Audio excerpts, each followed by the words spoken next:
Hello guys, हम इससे पहले एक animated anthology love death and robot का एक एपिसोड जिसका नाम है ड्राउन जाइंट एक्सप्लेन कर चुके हैं, जो लोगों को काफी पसंद आया।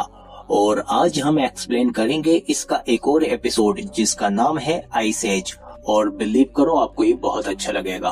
एक कपल अपने नए अपार्टमेंट में शिफ्ट हुआ है जिसमें हस्बैंड का नाम है रॉब और वाइफ का नाम है गैल। इन्हें किचन में एक पुरानी फ्रिज मिलती है जिसे पुराना मकान मालिक यहीं छोड़ गया है। रॉब अपनी वाइफ से कहता है कि पुरानी फ्रिज में वो टेक्नोलॉजी होती है जो आज की न्यू फ्रिजेज में नहीं होती। सामान रखने के बाद गैल रॉब से कहती है कि चलो कुछ वाइन पीते हैं। रॉब उसी पुरानी फ्रिज को खोलकर उसमें से एक आइस क्यूब निकालकर अपने ग्लास में डाल लेता है और वो दोनों ड्रिंक करने लगते हैं।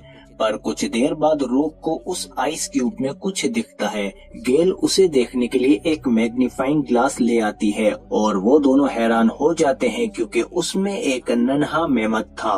गैल फौरन फ्रीजर को खोलकर देखती है। कुछ आइस पीसेस को हटाने पर उसे एक टाइनी मिडीवियल सिविलाइजेशन दिखती है जो वर्किंग कंडीशन में है। लेकिन यहाँ टाइम बहुत तेजी से बीत रहा है। यहाँ एक दिन 1 सेकंड से भी बहुत कम का था और ये दोनों ये देखकर काफी हैरान और फैसिनेट हो जाते हैं। ये कैसे पॉसिबल हो सकता है? अंदर मौजूद नन्हे लोगों को इस बात से कोई फर्क नहीं पड़ता था कि 2 जाइंट उन्हें देख रहे हैं। कुछ देर बाद रॉब उस नन्हे मेमथ को अपने गमले में दफना देता है। गैल को ये सब देखकर बहुत मजा आ रहा था।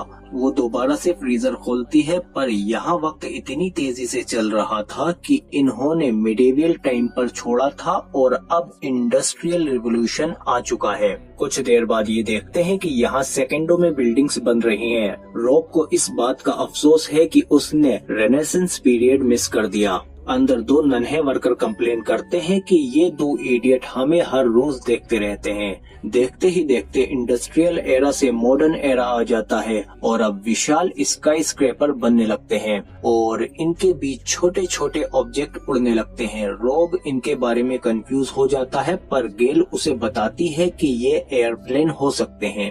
ये सब देखकर ये दोनों काफी हैरान और खुश थे और देखते ही देखते प्रेजेंट टाइम आ जाता है। स्टार बिल्डिंग देखकर रॉब हंसने लगता है क्योंकि वो इससे खुद को रिलेट कर पा रहा था। वो और करीब से देखने की कोशिश करता है, पर तभी वहाँ एक मिसाइल आकर ब्लास्ट हो जाता है जिससे डर कर रॉब नीचे गिर जाता है। अब फ्रीजर के अंदर जंग चल रही थी और सब कुछ डिस्ट्रॉय हो रहा था। ये दोनों इंसानियत का सबसे बुरा फ्यूचर देख रहे थे। गैल रेफ्रिजरेटर का डोर बंद कर देती है। वो कहती है कि कुछ ही मिनटों में ये बुरा वक्त बीत जाएगा। इसके बाद वो दोनों पिज्जा ऑर्डर करते हैं और उसका मजा लेते हैं क्योंकि ये फ्रीजर के अंदर चल रही न्यूक्लियर वॉर को कम्प्लीटली इग्नोर करना चाह रहे थे।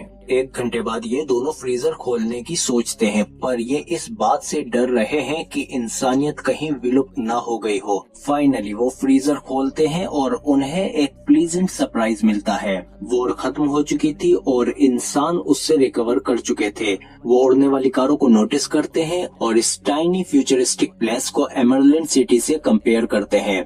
अब इंसान पहले से कहीं ज्यादा एडवांस हो चुका था। इस फ्यूचरिस्टिक वर्ल्ड में स्काई स्क्रैपर डायरेक्ट ब्रिजेस से कनेक्ट थे। कुछ देर बाद एक पिरामिड लाइक स्ट्रक्चर बनने लगता है और इन दोनों को लगता है कि अब सब लोग इस पिरामिड में रहते होंगे। लेकिन जब ये पिरामिड खुलता है तो उसके अंदर से एक डायमंड शेप स्ट्रक्चर निकलता है जो पूरी सिटी को अपने अंदर एब्जॉर्ब कर लेता है और बीच में एक एनर्जी का गोला बन जाता है। इसके बाद ये ब्लास्ट हो जाता है और इसकी एनर्जी इनके किचन तक में आने लगती है।